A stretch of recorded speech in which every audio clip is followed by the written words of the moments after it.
Hello there. Today, I wanted to do a playthrough of Terraria on the Hidden for the Worthy difficulty seed. I'm doing this because I've already beaten this on Master, but I didn't record most of what I had. And also, I found that most of the videos I could find of this difficulty were one of the earlier versions before all the bosses had been buffed, which changes the game massively. So this is version 1449. I think the big buffs were after version 144. So I'm just going to show you the boss fights. I started trying to show all the little things that I did to make this work. It's mostly just me dying a lot because enemies do quadruple damage on this difficulty, but it got kind of boring, so we'll just do the part that everybody likes, the fights.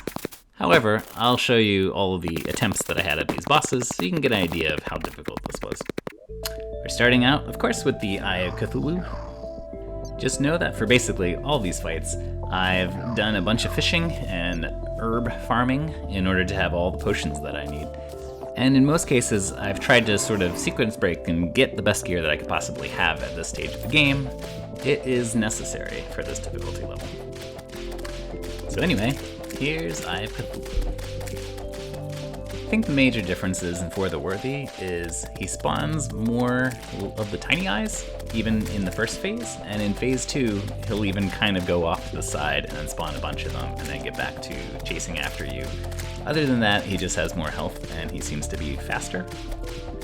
But he's really not too bad either way, and having more of those little eyes spawn can be helpful too, just because they still drop hearts when you kill them. And they're pretty easy to kill, so you get a few extra hearts back while you're fighting it. You can see, I didn't have too much of a problem with this guy. He's still largely the same fight as he always is. I tend to gravitate towards a summoner type build, and my little dudes here are doing very good damage when he slows down, when he starts speeding around. They really can't get to him.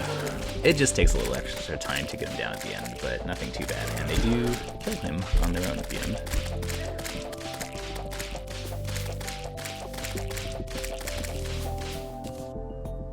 And of course, the most important part of beating any boss is putting down your trophy. Welcome to my trophy room. Next boss is Brain of Cthulhu, and I'm not gonna lie to you, this did not go nearly as well as the Eye of Cthulhu.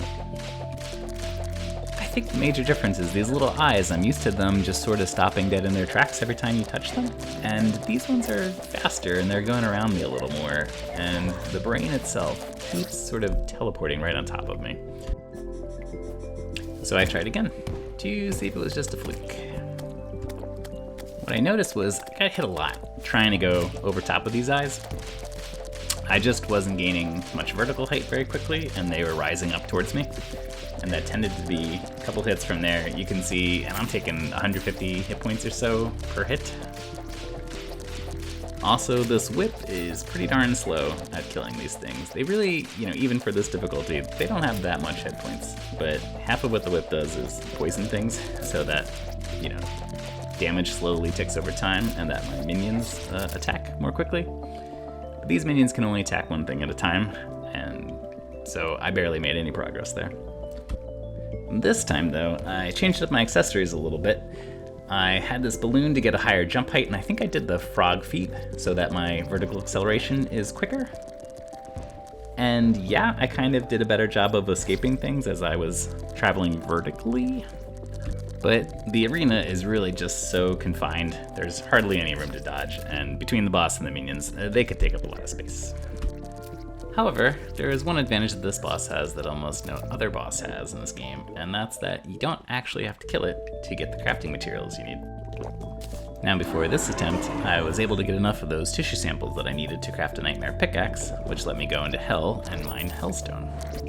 That is why I'm decked out in all this new gear, and I have a giant flaming sword.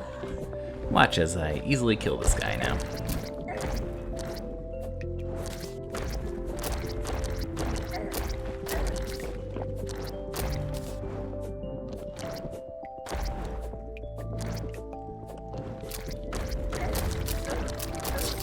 Disclaimer, when I said I'd kill this guy, I was talking about my character.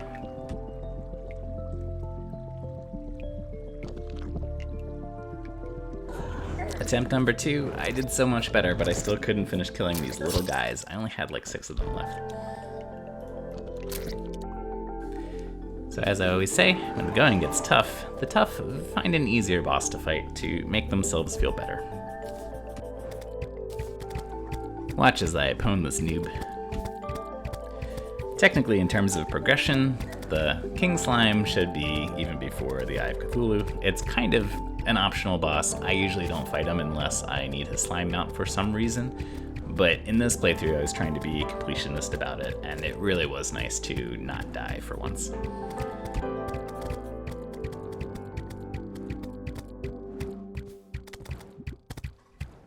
The only difference for the King Slime in the For the Worthy seed is that he is even larger than normal, or has the potential to get larger than normal. So, in a fight like this, out in the open, it really doesn't make any difference. He's not any harder.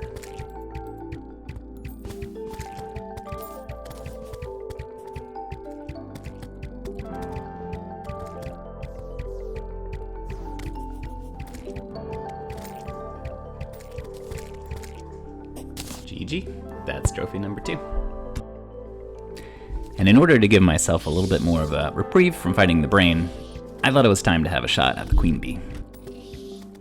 This is pretty much the same Queen Bee fight that we're used to. She's just faster in a lot of ways. Accelerates more quickly, charges more frequently, that kind of thing. But any skills that you've learned while fighting her before still apply to For the Worthy. As a side note, you'll notice I'm using Star Fury to fight her. And in For the Worthy, unlike most other versions, difficulties of this game, when you get to Sky Island and open up the sky chests, they're actually locked and require the same gold key that you'd need to open any chest in the dungeon. However, they didn't change what happens when you are fishing in a sky island and fish up a sky crate. And so on this account, in this game mode, you have to do a lot of fishing, and I already had some very good fishing gear and buffs, and I managed to snag about 7 sky crates in 8 minutes, I think, while doing this fishing. Got a couple Star Furies, and that's what you see me using here. Back to the fight, this is where you see the real difference on this difficulty. How quickly she charges, and of course how much damage she does, kind of caught me off guard there. Attempt number 2, the plan is the same, just don't get hit. You can see her thorns here don't do a ton of damage. In fact, the bigger danger with them is just the poison debuff that she sticks on you. Most important thing is just don't get hit by her body. She gets even faster toward the end. And one trick I used here was using the dash that comes with the Shield of Cthulhu to dash into her before she hits me, and it gives you some invulnerability frames. And that's another trophy. And then back to this. I still hadn't figured it out. And then, finally, I built an outdoor arena. And just look at how much space I had to move around. Amazing. Why didn't I do that before? It's not to say that the brain didn't still sneak up on me, but just a much more manageable and reasonable fight at this point. And also, see how I'm further away from the brain, and when the eyes come out to me, they all kind of sort of come in a line. If you're too close, they come from one big cluster and they don't necessarily group up before they get to you, and it makes it a lot harder to repel them with a melee weapon. And when everything goes well, it's a pretty quick phase 1.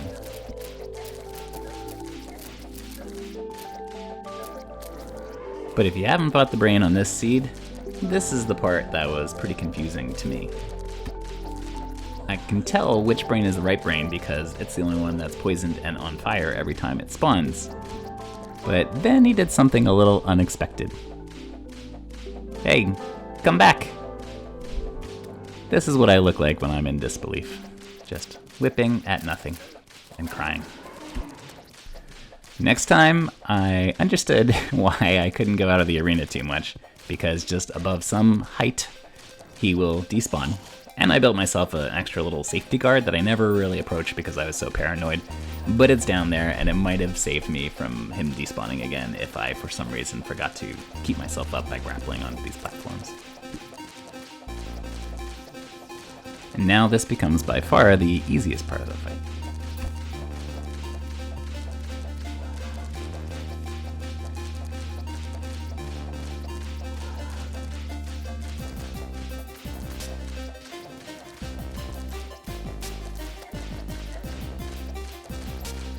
Sweet, sweet payback.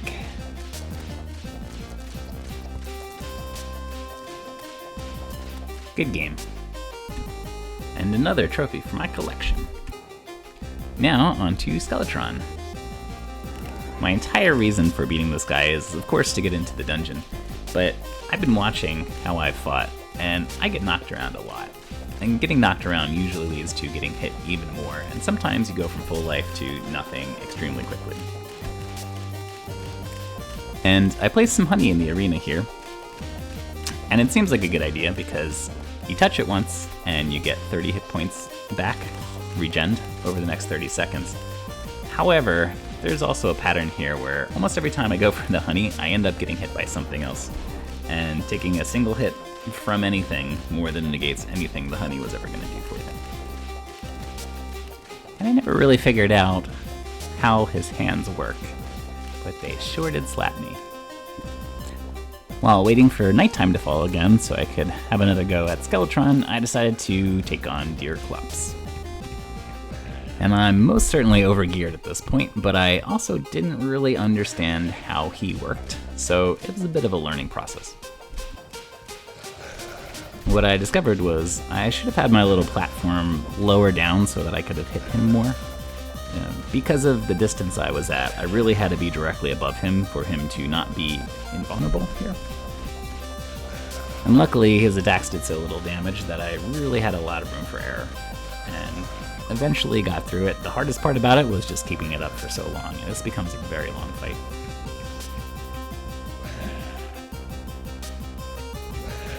Doop-de-doo. Still shooting this guy.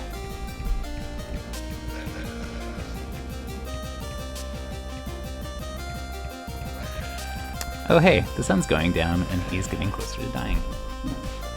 Yeah, almost there. Almost there.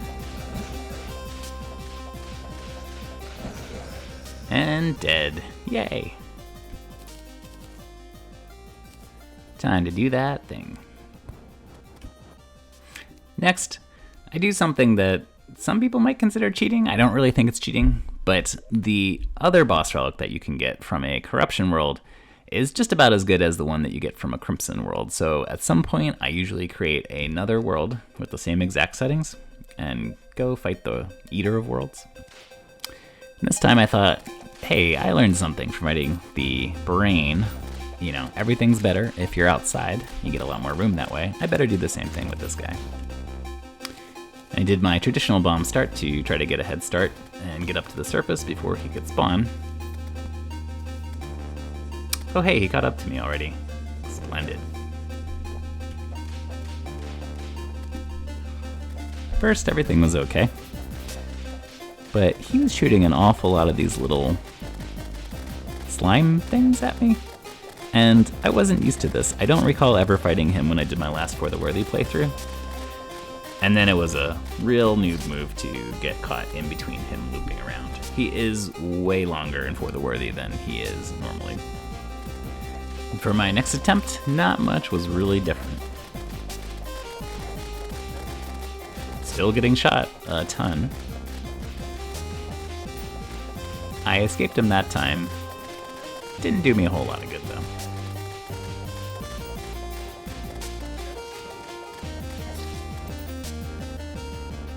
I took another attempt at Skeletron, and this time I had an Inferno Potion, just cuz.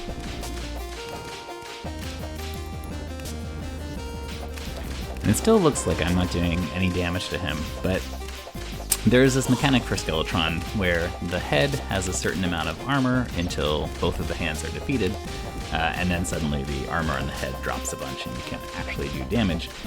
That's a normal game mechanic, but in this seed, it's even more pronounced than usual, so it makes no sense to try to take out the head without first taking out the hands. On normal, expert, and master mode, normally I would just hide from these little skulls that he's throwing around, and you can see I created two little roofs for myself with all the torches on them, which is the strategy that I'm used to, but because of all these extra dark casters that start spawning in phase 2, that's something that's exclusive to this seed. That strategy really doesn't work anymore. You would just get pelted with water bolts. So I do what you're supposed to do and circle around him the whole time. And the water bolts are really not that difficult to dodge, or rather, I get hit by them occasionally, and they don't do that much damage. And eventually, the boss hit points in this mode really aren't too high. Woot woot! So, Eater of Worlds with an Inferno Potion. That's what this is. I'm not even totally sure what Inferno Potions do, but it looks like I am catching lots of things on fire, and this did become a much better attempt than the last time. Also, arguably because this Demon Scythe thing that I picked up in Hell seems to do really good damage against multi-segment bosses. This is also a slightly different arena you may see, and this time it's a little lower than it was before. I had read that if you go up too high, then the Eater of Worlds assumes you are out of its biome and starts going crazy with the shots. Didn't exactly save me here, but that was worlds better than last time. And then I just kind of did the same thing again, but later at night, and without sucking as much, I suppose. It was better.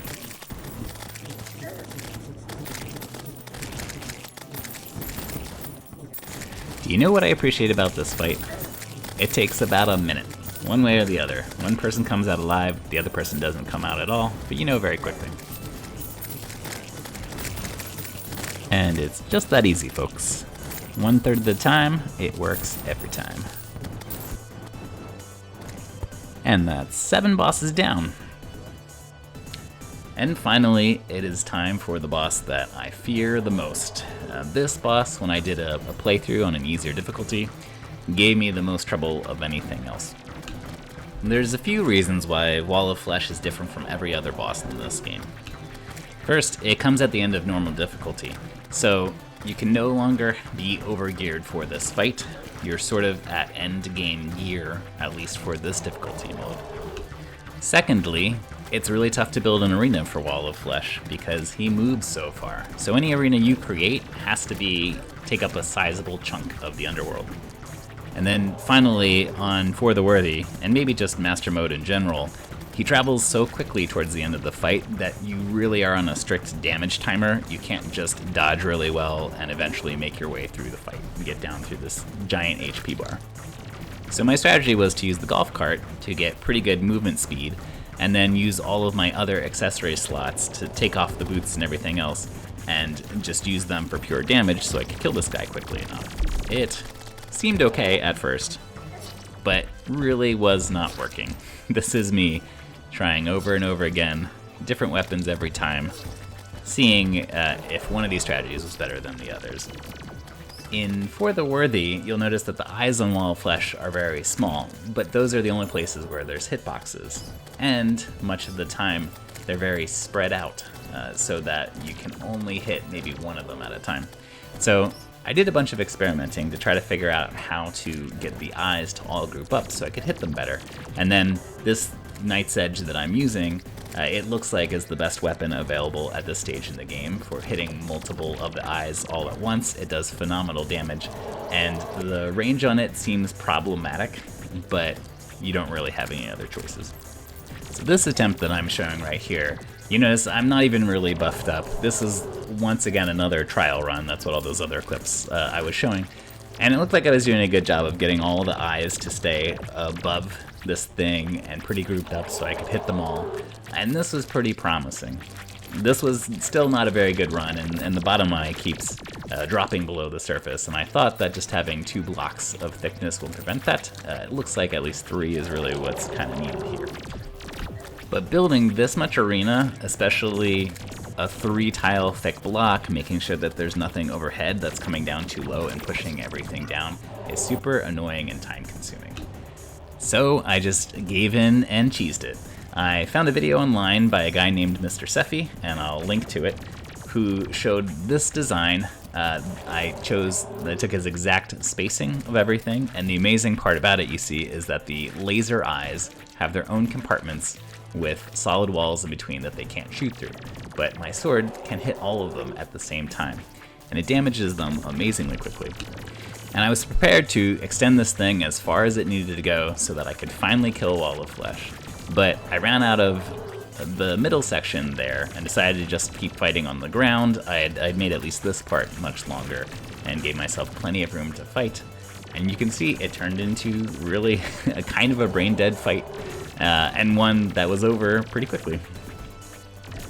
Except there is one oddity at the end here that you'll see.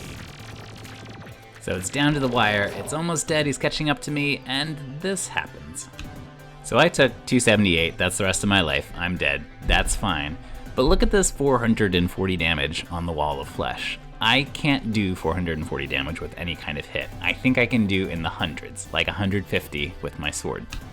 And I've noticed in the past how frequently I die at the exact same time the wall of flesh dies. So my theory is that anytime you have a very close battle with wall of flesh and it kills you, it also finishes itself off with the remaining damage that it needs. But a win is a win, and I will take it. And with that, we're ready for hard mode. That's gonna be another video. Thanks for watching this if you actually watched till the end. I love you.